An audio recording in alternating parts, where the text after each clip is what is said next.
Hello दोस्तों, आपका स्वागत है आपके अपने YouTube channel online math for you में। तो बच्चों की डिमांड पर आज मैं लेकर आया हूँ ज्योग्राफी का एक टॉपिक, लैटिट्यूड एंड लॉन्गिट्यूड, अक्षांश और देशांतर रेखाएं और अंतरराष्ट्रीय तिथि रेखा, इंटरनेशनल डेडलाइन। तो इसमें हम समझेंगे कि अक्षांश क्या होता है, देशांतर क्या होता है, अंतरराष्ट्रीय तिथि रेखा क्या होती है। तो लैटिट्यूड जो है, लैटिट्यूड को बोलते हैं हम अक्षांश, हिंदी में इसको हम बोलते हैं अक्षांश, और लॉन्गिट्यूड को बोलते हैं हम देशांतर। देशांतर, अक्षांश और देशांतर। तो सबसे पहले मैं बता दूं कि अक्षांश और देशांतर जो रेखाएं हैं ये क्या है। तो अक्षांश और देशांतर रेखाएं जो हैं वो काल्पनिक रेखा हैं, इमेजिनरी लाइंस, काल्पनिक रेखाएं हैं। तो इन रेखाओं को हम अपनी कल्पना के अनुसार हमने इनको ड्रॉ करना शुरू किया है। इनका यूज क्या है, इन रेखाओं का यूज करते हैं हम, इन रेखाओं से अक्षांश और देशांतर की मदद से हम किसी पृथ्वी पर किसी भी स्थान की लोकेशन फाइंड करने के लिए, उसके जो कोई भी स्थान है पृथ्वी पर उसकी स्थिति का पता लगाने के लिए हम अक्षांश और देशांतर रेखाओं का सहारा लेते हैं। तो आइए इनको समझते हैं कि अक्षांश रेखाएं क्या होती हैं और देशांतर रेखाएं क्या होती हैं। सबसे पहले मैं बता दूं आपको कि जो हमारी पृथ्वी है वो इस टाइप से है, इस टाइप से है, और न्यूज वो ऐसे ना होके, बिल्कुल ऐसे सीधी ना होके अपने अक्ष पे झुकी हुई है। अपने अक्ष पे झुकी है पृथ्वी 23.5 डिग्री, 23.5 डिग्री झुकी हुई है अपने अक्ष पर। नहीं तो अगर नहीं झुकी होती तो इस तरह से होती है, लेकिन ऐसे ना होकर इस तरह से है, 23.5 डिग्री ये अपने अक्ष पर झुकी हुई है। अब अगर हम एक ऐसी लाइन ड्रॉ कर दें जो पृथ्वी के बीचों बीच होके जाए, ये लाइन जो हम, ये लाइन है, ये इस लाइन को हम ड्रॉ कर रहे हैं जो पृथ्वी के बीचों बीच से होके जाती है, जो पृथ्वी को दो बराबर भागों में बांटती है, एक ये वाला पार्ट, एक ये वाला पार्ट। पृथ्वी का जो ये वाला ऊपर वाला है वो नॉर्थ पोल है, नीचे वाला साउथ पोल है।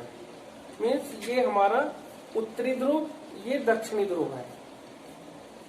तो इस रेखा ने, जो ये हमने काल्पनिक रेखा ड्रॉ की है, इमेजिनरी लाइन ड्रॉ की है हमने, ये रेखा इस पृथ्वी को दो इक्वल पार्ट्स में डिवाइड करती है। ये इसको बोलते हैं नॉर्दर्न हेमिस्फीयर, ये होता है साउदर्न हेमिस्फीयर, उत्तरी गोलार्ध, और ये दक्षिणी गोलार्ध। अब हम देखते हैं वो लाइन हमारी ये है, ये डॉटेड लाइन है जो मैंने डॉट डॉट करके की है, ये हमारी वो मिडिल में है, पृथ्वी के मिडिल में है ये लाइन जो हमने ड्रॉ की है। इस लाइन को बोलते हैं हम विषुवत रेखा या इक्वेटर, या दूसरा नाम है भूमध्य रेखा। भूमध्य, भूमि के मध्य में, तो ये भूमध्य रेखा है या इक्वेटर। इक्वेटर जो इक्वल पार्ट्स में डिवाइड करती है अर्थ को, ये इक्वेटर है। इसके बाद अब हम देखते हैं, इसको हम मान लेते हैं 0 डिग्री। ये जो रेखा है ये हमने 0 डिग्री पे मान ली मेजरमेंट के लिए कि ये 0 डिग्री है। इसके बाद अब सपोज हमारे पास कोई पॉइंट है अर्थ पे, मैं बताता हूं, जैसे हमारे पास ये हमारी अर्थ है। अब इस अर्थ पे ये जो है ये इक्वेटर है, भूमध्य रेखा है। अब अगर इस अर्थ पे मानो यहाँ पे कोई पॉइंट है, यहाँ पे ये कोई पॉइंट है और इसका जो अर्थ का सेंटर है वो ये है, तो इस पॉइंट की अर्थ के सेंटर से जो कोणीय दूरी है, अर्थ के सेंटर से जो कोणीय दूरी है इस पॉइंट की, ये जितनी भी है 20 डिग्री है, 30 डिग्री है, 25 डिग्री है, जितनी भी है, मान के चलो ये 30 डिग्री है।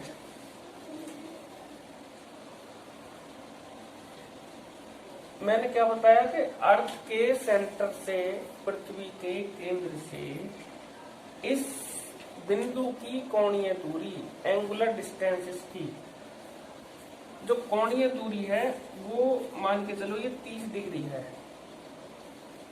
तो अब इस बिंदु से इस इक्वेटर के पैरेलल या इस भूमध्य रेखा के समांतर हम एक रेखा खींचते हैं, इसके समांतर हमने एक रेखा खींच दी,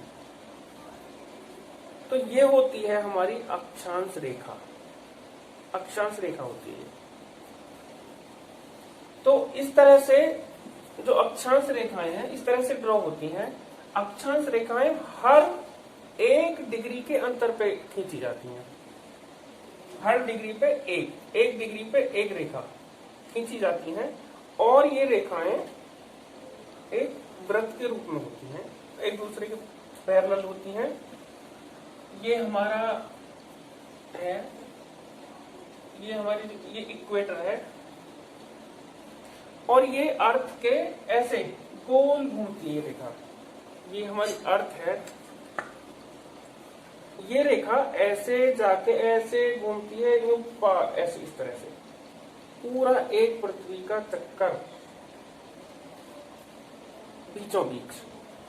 तो ये भूमध्य रेखा है, तो भूमध्य रेखा ने एक वृत्त बनाया है, वृत्त, सर्कल बना दिया। देख रहे हैं आप, यहां से इस तरह से घूमते हुए एक वृत्त तैयार हो गया। तो इसे बोलते हैं हम विषुवत वृत्त। ये होता है हमारा विषुवत वृत्त। ये जो विषुवत रेखा है इस तरह से जो वृत्त बना रही है, ये हमारा विषुवत वृत्त होता है। अब इसके बाद में हर 1 डिग्री पे हम एक वृत्त बनाते हैं, एक रेखा होती है अक्षांश रेखा, 1 डिग्री पे एक, इस तरह से यहाँ 1 डिग्री, फिर इससे ऊपर थोड़े से 1 डिग्री पे और, फिर और इस तरह से ऊपर तक 90 डिग्री तक, नॉर्दर्न हेमिस्फीयर में 90 डिग्री तक, ये 90 रेखाएं, ये 90 सर्कल्स हम ड्रॉ कर लेते हैं। इसके बाद साउदर्न हेमिस्फीयर में आते हैं, 1-1 डिग्री पे एक डिग्री पे एक स्फीयर, वो सर्कल बनता है, एक वृत्त मिल जाता है 1 डिग्री पे। तो इस तरह से हम इसमें यहां से इस इक्वेटर से ऊपर नॉर्दर्न हेमिस्फीयर है, अर्धगोला, मतलब इससे इधर अर्धगोला है, ये उत्तर की साइड में जो ये उत्तरी है अर्धगोला और ये दक्षिणी। अब ये है, इसके बाद में यहां से 1-1 डिग्री पे एक, तो ऊपर से ऊपर तक हम 90, यहां से हम 90 डिग्री जाएंगे ऊपर। देखो यहां से यहां जो जाएंगे हम मैक्सिमम हम 90 डिग्री तक पहुंच सकते हैं, इससे ज्यादा नहीं। तो 90 डिग्री तक 1 डिग्री पे एक अक्षांश रेखा है, तो 90 डिग्री तक कितनी होगी, 90 अक्षांश रेखाएं होगी। इसी तरह से ये होगी नॉर्दर्न हेमिस्फीयर में होगी 90 जो अक्षांश रेखाएं हैं, और इसी तरह से साउदर्न हेमिस्फीयर में हो जाएंगे हमारी 90। तो अगर हम कहें कि टोटल जो हमारी अक्षांश रेखाएं हैं कितनी होती हैं, तो ये टोटल जो अक्षांश रेखाएं हो जाएंगी हमारी, वो हो जाएंगी नॉर्दर्न हेमिस्फीयर में 90, इसी तरह से प्लस साउदर्न हेमिस्फीयर में 90, प्लस एक ये है, ये हो जाएंगे इक्वेटर वाली। इससे नॉर्थ में देखेंगे हम 90 होंगी, इससे साउथ में भी 90 होंगी 180, और प्लस एक ये है इक्वेटर वाली, तो ये हो जाएंगी हमारी 181। 181 अक्षांश रेखाएं होती हैं। अब इसके बाद हम देखते हैं इस चीज को। ये अर्थ को मैंने फिर दोबारा से यहां बनाया। ये नॉर्थ पोल है ऊपर, नीचे ये साउथ पोल है। इसके बाद में ये है हमारा इक्वेटर, भूमध्य रेखा। भूमध्य रेखा के बाद अब हम देखते हैं इसके जो तापीय कटिबंध हैं वो किस किस तरह से होते हैं। ये 23.5 डिग्री, यहां से 23.5 डिग्री नॉर्थ, 23.5 डिग्री नॉर्थ की तरफ हम चलते हैं तो ये जो मिलती है हमको, ये हमारी होती है ये वाली कर्क रेखा। ये विषुवत रेखा है, ये मकर। अब देखो 23.5 डिग्री नॉर्थ में जो ये अक्षांश रेखा है, इस अक्षांश रेखा को बोलते हैं हम कर्क रेखा। और जो 23.5 डिग्री साउथ में आती है रेखा, वो होती है मकर रेखा। इसी तरह से अब हम आगे चलते हैं, देखते हैं। देखो इनके बाद में ये है दक्षिणी ध्रुव व्रत और ये उत्तरी ध्रुव व्रत है। ये 66.5 डिग्री पे है, 66.5 degree, 66.5 degree north, 66.5 degree south. इसमें क्या है अब देखते हैं। ये जो है हमारा, ये यहां से यहां तक का जो एरिया है, ये वाला एरिया, ये कर्क रेखा है। इसको बोलते हैं ट्रॉपिक ऑफ कैंसर, इंग्लिश में भी बताता हूं मैं। और ये विषुवत रेखा है, इक्वेटर बोलते हैं, बता चुका। मकर रेखा tropic of Capricorn, tropic of Capricorn. अब इसके बाद में हम देखते हैं ये जो इतना एरिया है, कर्क रेखा और मकर रेखा के बीच का जो एरिया है, इसको बोलते हैं हम उष्ण कटिबंध या टॉरिड जोन। क्या बोलते हैं इसको हम? Torrid zone. कहां से कहां तक? ये 23.5 डिग्री नॉर्थ और 23.5 डिग्री साउथ के बीच में। तो ये हो गया हमारा टॉरिड जोन। टॉरिड जोन हो गया ये इसके कर्क रेखा और मकर रेखा के बीच का। इसके बाद में अब हम आगे आते हैं,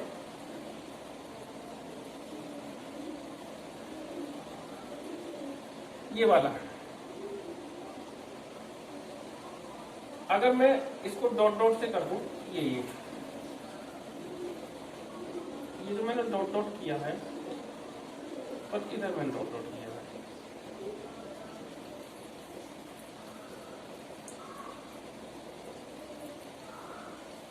ये डॉटेड एरिया, ये हमारा होता है शीतोष्ण कटिबंध, टेम्परेट जोन।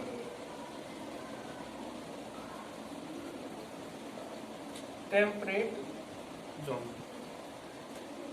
इसके बाद ये होता है ये वाला, ये और ये। अब ये डॉटेड पूल बताऊं, इसको बोलेंगे हम टेम्परेट जोन। चलो मैं बताऊंगा बाद में। अब इसके बाद में ये जो इतना एरिया बचा, इसको हम मैं कुछ थोड़ा सा अलग शो कर देता हूँ इस तरह से। ये 0 0 0 0 0 हो रही है, 0 0 होता है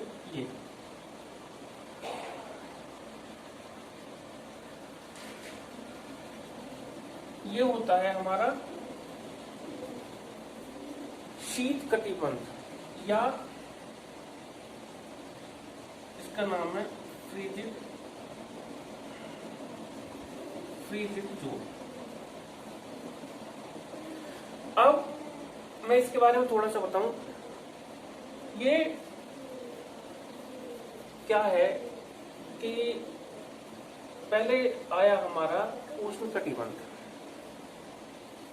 उष्ण कटिबंध जो है हमारा टॉरिड जोन।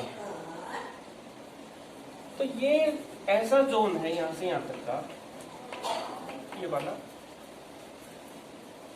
जहां पर सूर्य की किरणें वर्ष में एक बार दोपहर को सीधी पड़ती हैं।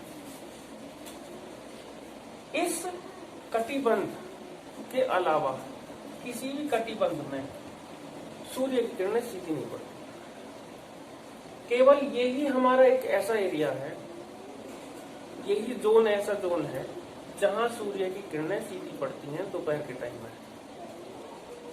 अब ये जो है यहां से यहां तक, तो सूर्य की किरणें सीधी पड़ेंगी तो यहाँ टेम्परेचर थोड़ा सा ज्यादा रहता है और स्थानों की अपेक्षा यहाँ का टेम्परेचर ज्यादा होता है।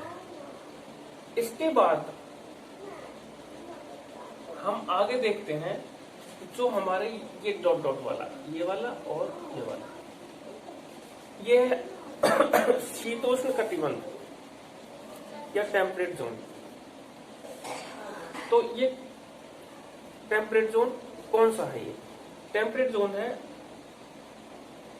उत्तरी गोलार्ध में, उत्तरी गोलार्ध में, यहां से यहां तक उत्तरी गोलार्ध, उत्तरी गोलार्ध में कर्क रेखा और उत्तरी ध्रुव वृत्त के बीच तथा दक्षिणी गोलार्ध में मकर रेखा और दक्षिणी ध्रुव वृत्त के बीच का जो एरिया है वो होता है शीतोष्ण कटिबंध। अब ये जो है कर्क रेखा और उत्तरी ध्रुव वृत्त के बीच का, तो उत्तरी शीतोष्ण कटिबंध दो पार्ट हो गए इसके, और इनके बीच का मकर रेखा और दक्षिणी ध्रुव वृत्त के बीच का जो एरिया हो गया वो दक्षिणी शीतोष्ण कटिबंध हो गया। ये मैंने लिखा नहीं, ये है हमारा यहाँ दक्षिणी शीतोष्ण कटिबंध। अब तो ये वाला है, इस पे सूर्य की किरणें सीधी नहीं पड़ती, सूर्य की किरणें इस जोन में तिरछी पड़ती है। तो ये हो गया हमारा शीतोष्ण कटिबंध। अब बात आई इसकी, ये ऊपर वाला जिसमें 0 0 है और एक ये वाला, ये है देखो, ये है शीत कटिबंध। ये ऊपर वाला उत्तरी शीत कटिबंध और नीचे वाला दक्षिणी शीत कटिबंध, दक्षिणी। अब ये कौन सा होता है शीत कटिबंध? ये उत्तरी गोलार्ध में उत्तरी ध्रुव वृत्त और उत्तरी ध्रुव के बीच का एरिया और दक्षिणी गोलार्ध में दक्षिणी ध्रुव वृत्त और दक्षिणी ध्रुव के बीच का एरिया, ये होता है शीत कटिबंध, फ्रीजिड जोन। जैसे कि नाम से ही पता है कि फ्रीजिड जोन, फ्रीज बना देना मीन्स बहुत ज्यादा ठंड पड़ना। इस पे तो सूर्य की किरणें बहुत ही बहुत ज्यादा तिरछी पड़ती हैं, सीधी तो पड़ने का मतलब ही नहीं होता। ये दो ऐसे जोन हैं जिनमें 6 महीने तक दिन ही रहता है और 6 महीने तक रात ही रहती है। जब नॉर्थ पोल में, इधर नॉर्थ पोल में रात होती है तो साउथ पोल में उस समय दिन होता है, और जब यहाँ दिन होता है नॉर्थ पोल में तो साउथ पोल पे रात होती है। तो यहाँ सूर्य की किरणें तिरछी पड़ती हैं और यहाँ बहुत ज्यादा ठंड होती है। टेम्परेचर ये है कि वर्ष भर बर्फ ही पड़ती रहती है, टेम्परेचर बहुत डाउन रहता है, तो इसलिए इसका नाम है फ्रीजिड जोन। तो अब आप लोग इसको समझ गए होंगे वीडियो को एक बार नहीं तो समझ ना आए तो 2 बार देख लेना, 3 बार देख लेना, सब क्लियर हो जाएगा। वीडियो को रोक रोक के देख लेना, सारा टॉपिक क्लियर हो जाएगा। तो मैंने ये आपको बता दिया कि ये अक्षांश के बारे में बताया मैंने, के बीच में एक इक्वेटर के इधर नॉर्दर्न हेमिस्फीयर, नीचे साउदर्न हेमिस्फीयर, और जो अक्षांश रेखाएं हैं वो 1-1 डिग्री के अंतर पर होती हैं। और ये तो 90 अक्षांश रेखाएं ऊपर और 90 अक्षांश रेखाएं नीचे। और एक बात और बताऊं तो 1 डिग्री पे 1 अक्षांश रेखा होती है, तो फिर 1 डिग्री, फिर अगली 1 डिग्री पे एक और अक्षांश रेखा होगी। तो जो क्रमवार जो अक्षांश रेखा उनके बीच की दूरी कितनी होती है? लगभग उनके बीच की दूरी लगभग होती है 111 किलोमीटर लगभग। मानो एक ये 0 डिग्री अक्षांश है और मानो यहाँ 1 डिग्री अक्षांश है, तो यहाँ दूसरी रेखा है, तो इन दोनों रेखाओं के बीच की जो दूरी होगी वो होगी 111 किलोमीटर अप्रोक्सीमेट। ठीक है। अब इसके बाद हमने ये समझा कटिबंध, अब समझेंगे हम इसके लॉन्गिट्यूड। अब आती है हमारी देशांतर रेखाएं। देशांतर रेखाएं वे रेखाएं होती हैं जो पृथ्वी के नॉर्थ पोल से साउथ पोल की तरफ जाती हैं और इसकी भूमध्य रेखा से होती हुई गुजरती हैं और नॉर्थ पोल को साउथ पोल से जोड़ती हैं। अब जो इनकी डेफिनेशन है वो है कि प्राइम मेरिडियन या प्रधान याम्योत्तर के पूर्व या पश्चिम में किसी स्थान की कोणीय दूरी नापने के लिए जो रेखाएं खींची जाती हैं उनको कहते हैं हम देशांतर रेखाएं। प्रधान याम्योत्तर मतलब जो 0 डिग्री है इसको हम प्रधान याम्योत्तर या प्राइम मेरिडियन बोलते हैं।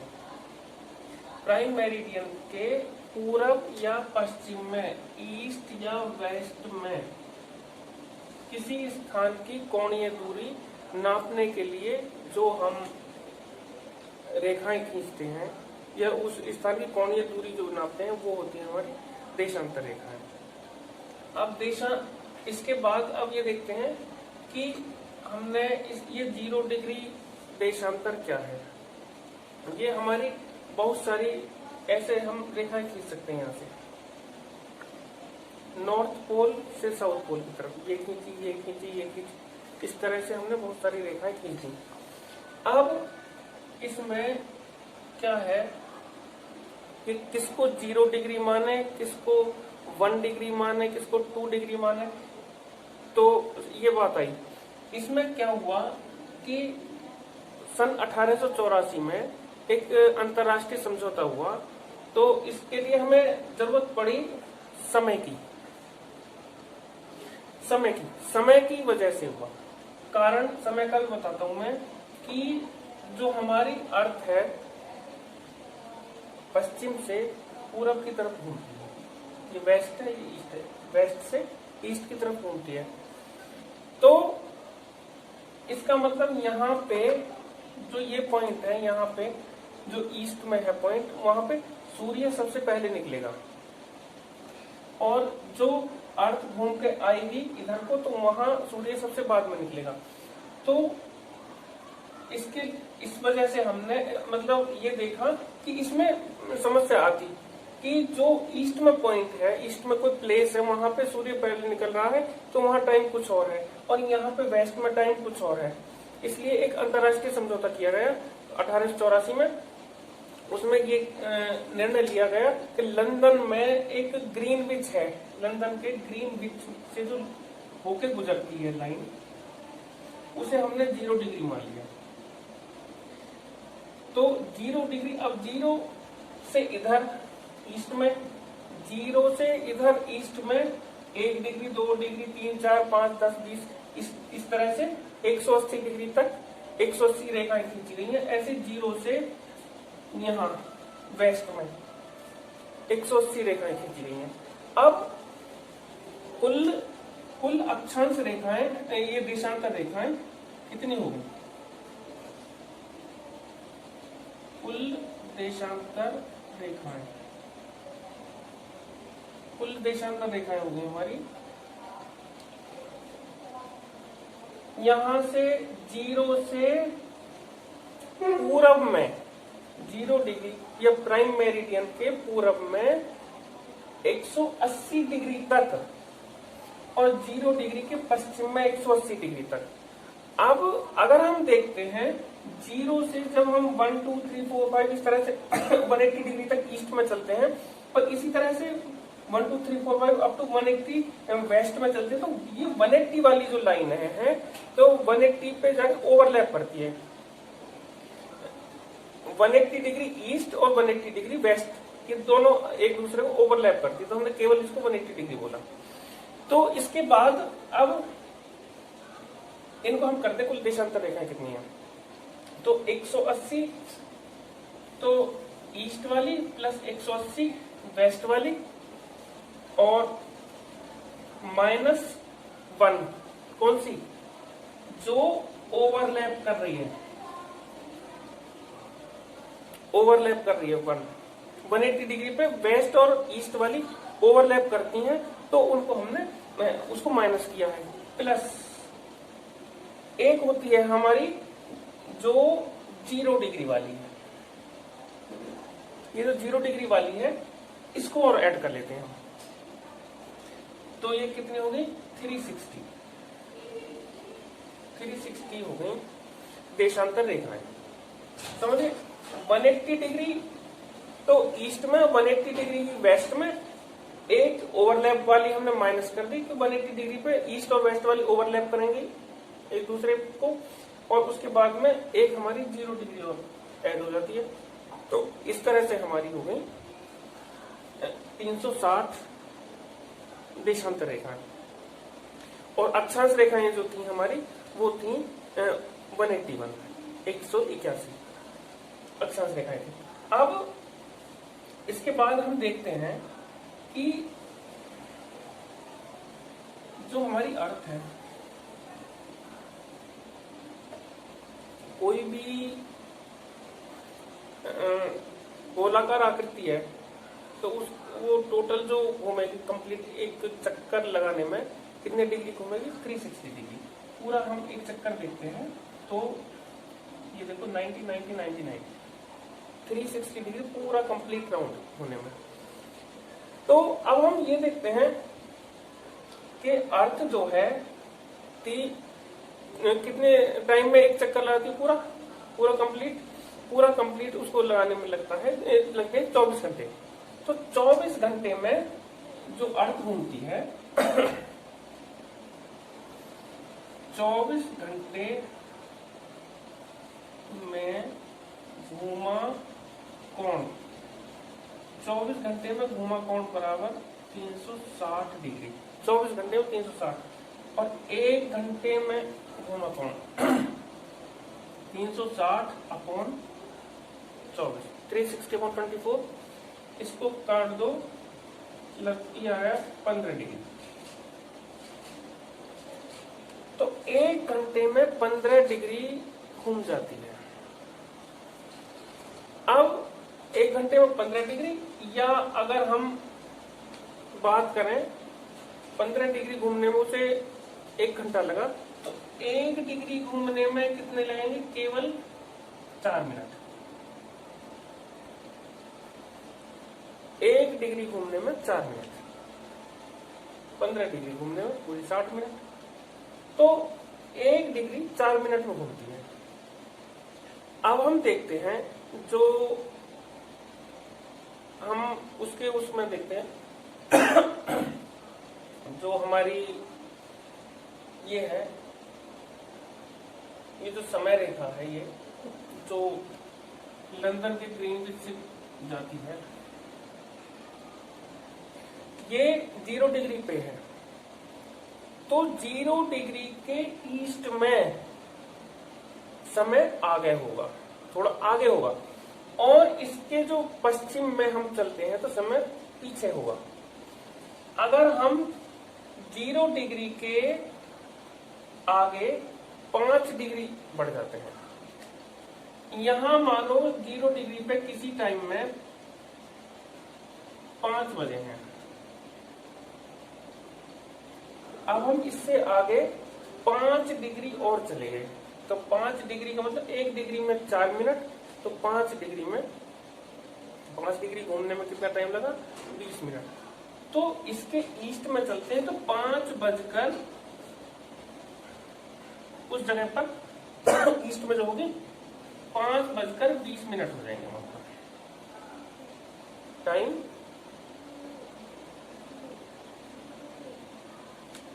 अब टाइम आगे होगा इसका मतलब। अब इसके बाद हम आगे बढ़ते हैं। अब देखते हैं भारत का जो देशांतरीय विस्तार है वो कितना है। 68.7 से लेके 97.25 तक भारत का देशांतरीय विस्तार है। अब इसमें ये देखते हैं कि इनमें जो लगभग अंतर है वो 30 मिनट के आसपास है। ये जगह है अरुणाचल प्रदेश और ये है गुजरात। तो भारत में सबसे पहले सूर्योदय जो होता है वो अरुणाचल प्रदेश में होता है और सबसे बाद में गुजरात में। इसके बाद अब अगर हम ये देखते हैं कि इन दोनों के समय में जो अंतर को देखते हैं हम, लगभग वो देशांतर में भी 30 डिग्री का अंतर है लगभग। तो 30 डिग्री जो अर्थ मूव करेगी तो उसे कितना टाइम लगेगा, 120 मिनट लगेंगे, क्योंकि 1 डिग्री घूमने में 4 मिनट का टाइम लगता है, तो 30 डिग्री घूमने में उसे 120 मिनट का टाइम लगेगा, मतलब 2 घंटे। तो इसका मतलब यह है कि भारत के ही 2 स्थानों पर अरुणाचल प्रदेश और गुजरात में 2 घंटे का अंतर, जो कि अच्छा नहीं लगता।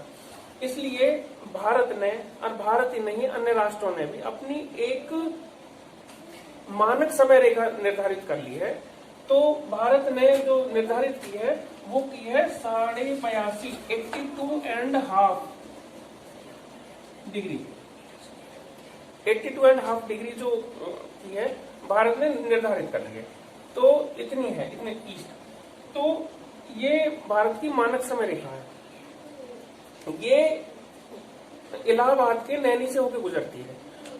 जो 82.5 डिग्री देशांतर है भारत में जो इलाहाबाद है, इलाहाबाद के नैनी से होकर ये रेखा देशांतर रेखा गुजरती है। तो इसके बाद अब हम देखते हैं कि इसमें और इसमें प्राइम मेरिडियन में जो ग्रीनविच और भारत, ये जो टाइम होगा, जो 82.5 डिग्री पे जो टाइम होगा वो पूरे भारत में मान्य होगा। अब 0 डिग्री मीन्स जो ग्रीनविच लंदन के ग्रीनविच और भारत के बीच में जो समय का अंतर होगा वो कितना होगा, तो इन दोनों के बीच में देशांतर में 82.5 डिग्री का अंतर है। तो 82.5 में अगर हम करते हैं 4 से मल्टीप्लाई, तो इन 4 की मल्टीप्लाई करने पे हम देखेंगे समय में कितना अंतर है। 10 और 33 इतने मिनट, 330 मिनट का मतलब 5 घंटा 30 मिनट, 5 घंटा 30 मिनट का अंतर आया भारत और ग्रीनविच। तो ग्रीनविच से भारत का जो टाइम है वो 5.5 घंटे आगे है। तो भारत में जो टाइम चलेगा उससे 5.5 घंटे ज्यादा। मीन्स अगर ग्रीनविच पे अगर टाइम है 12 बज रहे हैं तो यहाँ पे 5:30 का टाइम होगा। तो ये हमने इसके बारे में, ये समय रेखा के बारे में समझा, और ये टॉपिक हम आज यही खत्म करते हैं। अगर आपको ये वीडियो पसंद आई हो तो हमारे चैनल को सब्सक्राइब करना, वीडियो को लाइक शेयर करना। धन्यवाद।